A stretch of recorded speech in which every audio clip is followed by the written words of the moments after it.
at one point there was, I think you mentioned this in your book, the possibility of a divorce and a remarriage, and the RSS almost preferred him to live in a ménage à trois than to do that. Yeah. So all of these things happened, and the result was that he led his own life. But I'm not sure that he was ever fully out. But you think politicians should be much more open about their personal lives in India than they are? I mean, why should personal lives be? I mean, I know you've been a victim of. I'm asking you. Yeah, but you're the right person actually. No, is that? Do you think that there should be nothing to be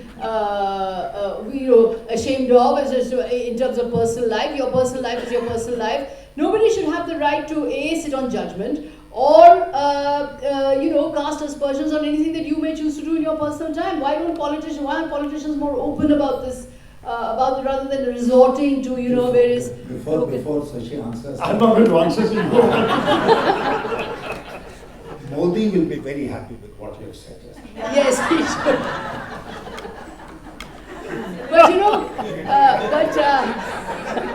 But that's the personal life we really need to know about. So but openness, no.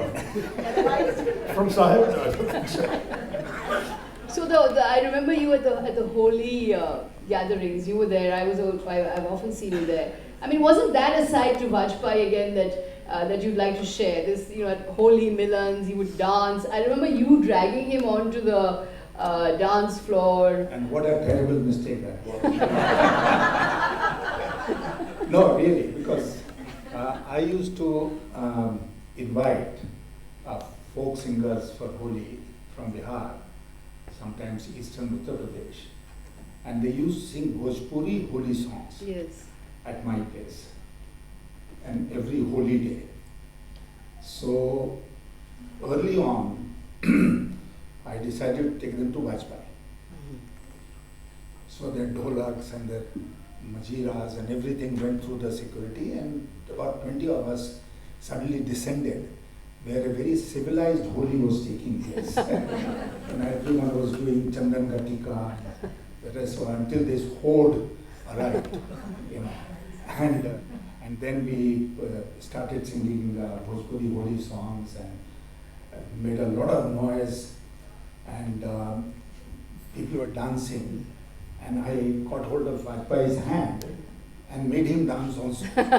He was dancing with me, I think in one occasion. I saw that, I was there. So he was also dancing, 3 of us were dancing. Until no wonder he needed a knee operation. No, that knee operation came, I think, later. But I was told, I was not aware, I was told by later that I did a very wrong thing because Vajpayee was in no condition to dance, jump around like we were, because of his knee problem. So I learned a lesson for later years. The other thing, of course, is he was a great foodie and he loved his whiskey, which you do as well, right? I do, but I've never shared one with him. I was going to ask you, have you ever shared a Chota Peg? I only really got to meet him and know him in the very last years of his public life, and I must say, he was visibly and audibly in decline by that point, because by the time I became the senior most Indian in the UN and therefore entitled to meet the Prime Minister every time he came, it was sort of the last 3 years of his Prime Ministership. And by then he's reached that stage where his pauses were longer than his sentences. And I knew he was a great orator and all of that, so I never quite saw all of that. In fact, I used to have memorable dinners with Yashwant Saab when he came as Foreign Minister, but not so much with our Prime Minister, with Vajpayee. Right. But nonetheless, he was a very, very charming personality. And indeed, when I ran for Secretary General, I with the blessings of the government of the day, I actually went and sought his blessings. We had a very pleasant half-an-hour conversation, during which he let slip the nugget that he was working on his memoirs. And I said, so which language will you write them in? Hindi, I assume. He said, no, I'm going to write them in English to get a larger audience. But he never did. Right, yes. So there was, I think his decline accelerated thereafter. That was 2006. Right. You have mentioned that he used to enjoy his whiskey. Yes. That must have been earlier. Yeah, earlier. When he became Prime Minister, he stopped. I never saw him drinking. Yeah. In my association with Vajpayee, I never saw him drinking. Though he insisted that everyone Everyone else who drank should drink.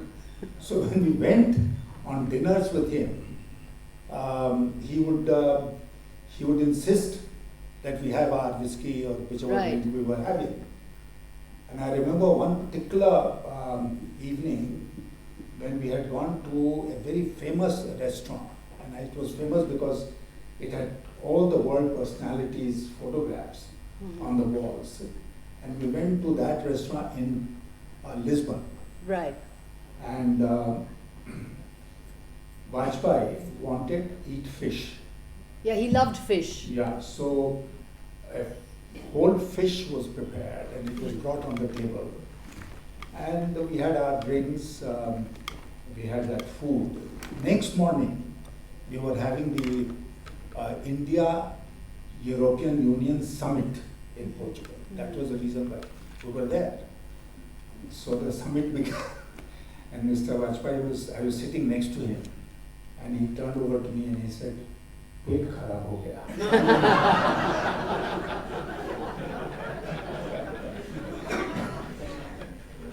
But, you know, I mean... He was always, there was this dinner that he had once with Appa Ghatate, and there was Nanaji Deshmukh there, and he was there, and Appa Ghatate was there. And Nanaji Deshmukh said, Deen Dayal Upadhyay mere sapne mein aaye hain, has come in my dream and told me ki chicken mat khao. So Vajpayee told him ki, Are, नाना जी इतने बड़े आदमी आपके सपने में आते हैं और इतना ही कहते हैं कि चिकन मत खाओ. So he was quite funny about all of these things. I want to ask you, just as we end, one last question, and I'll get Shashi to come in on this as well. The relationship between Vajpayee and Advani. I mean, I know that you told me something which then you, after having told it to me, you said don't put it in the book. So that you were in an African country, you were on a mission, you were on a tour, and you were sitting with him one night in his room where he just poured his heart out about Advani. So will you tell this audience what you told me but told me not to put in the book? Actually, I have refrained from putting it in my book. Okay. In the autobiography that I have written. No, we were in Abuja, in Nigeria, and we had gone there for the Commonwealth Heads of Government meeting. And one evening, you know, his company was Brajesh Mishra and Ranjan Bhattacharya, and sometimes I will join. That evening, they were going somewhere, and they told me that it is your duty now to spend the evening with Vajpayee. So I said, okay, I'll do it with pleasure. So I went to Vajpayee's suite, and we were sitting there and talking about various things. And how did this part of the conversation come? बात करते करते I told him कि देखिए कितने तरह की गलतफहमियां लोग फैलाते हैं और आपके बारे में और आडवाणी जी के बारे में कितनी गलतफहमी फैलाई जाती है, इतना मधुर आप लोगों का दोनों का रिलेशनशिप है, उसके बाद भी ये कहानी चलती रहती है. This is how this conversation started. Yes. And he then looked at me and he said, Madhur? So you have to put the mic. Madhur? And then he went on. And see, this is where Mr. Sinha doesn't say. Because I have refrained from talking about it on all occasions, I don't think I should proceed it further. Right. So very galat nahi thi. How does the relationship look to you? I mean, from the Now, outside. I'm too much of an outsider from that particular thing to really comment on that. But I think what we have failed to do is ask you questions. You're the author of this book. And what was your conclusion? I think you should tell the audience.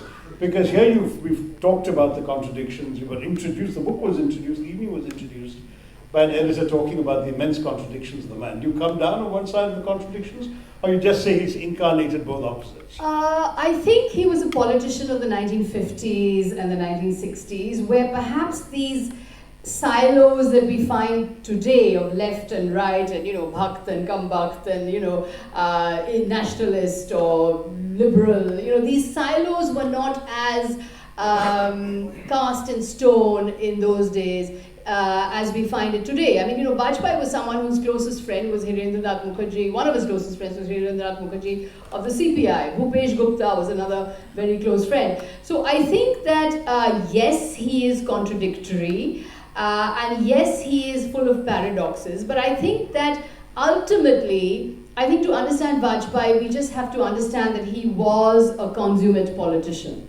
And he changed with the times. In that sense, he was, I would say, a political careerist.